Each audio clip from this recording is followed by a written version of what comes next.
শঙ্করী কিচেনে সবাইকে স্বাগতম। আশা করি ঈশ্বরের কৃপায় সকলেই ভালো আছেন এবং আমিও ভালো আছি আপনাদের আশীর্বাদে। আজকে আমি লতিটা অন্যরকমভাবে করব। এখানে নিয়েছি 200 গ্রাম চিংড়ি মাছ ছাড়িয়ে নিয়েছি, আর এখানে একটা আলু কুচিয়ে নিয়েছি, এখানে একটা পেঁয়াজ কুচিয়ে নিয়েছি। আজকে আমি মেখে ছুকে একেবারে বাটি চচ্চড়ি করব।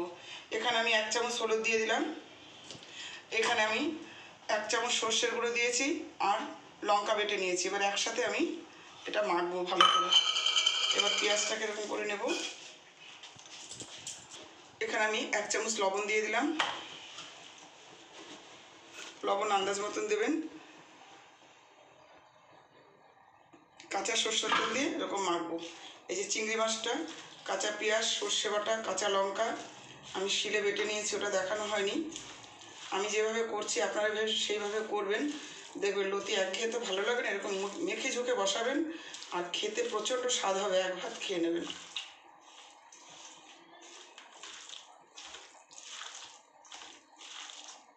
আমি কিন্তু চিংড়ি মাছটা ভাজিনি, যেহেতু বললাম এটা বাটি চচ্চড়ি।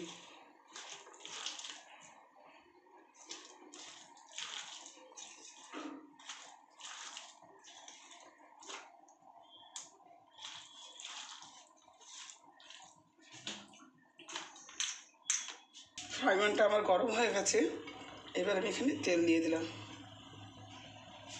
চচ্চড়ি আমার তেলটা গরম হয়ে গেছে, এবার গ্যাসটা লো করে আমি এবার লতিগুলোকে আমি একটা আলু কুচি কিন্তু দিয়েছি। আমি যেভাবে করেছি আপনারা সেইভাবে করবেন।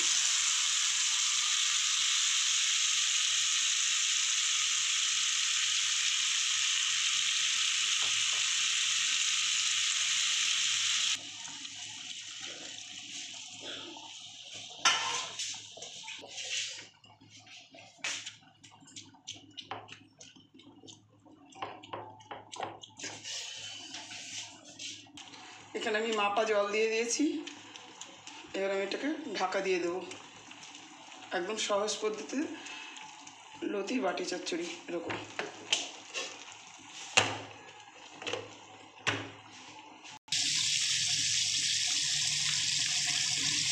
এই যে আমার লতিটা, এই দেখুন মাপা জল দিয়েছি, কত সুন্দর হয়েছে কালারটা, খুব সুন্দর গন্ধও বেরিয়েছে।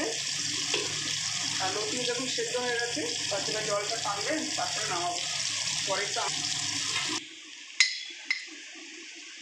এই যে আমার লতি পাতুরিটা হয়ে গেছে, এবার আমি একটু আম তেল দিয়ে দেবো।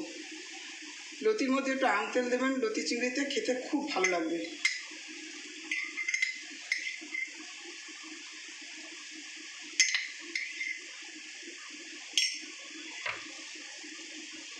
যে আমি যেভাবে করেছি আপনারাও সেভাবে করবেন। ভালো লাগলে লাইক কমেন্ট শেয়ার করবেন, পাশে থাকা বেল আইকনটি ক্লিক করবেন এবং সকলেই সুস্থ এবং ভালো থাকবেন।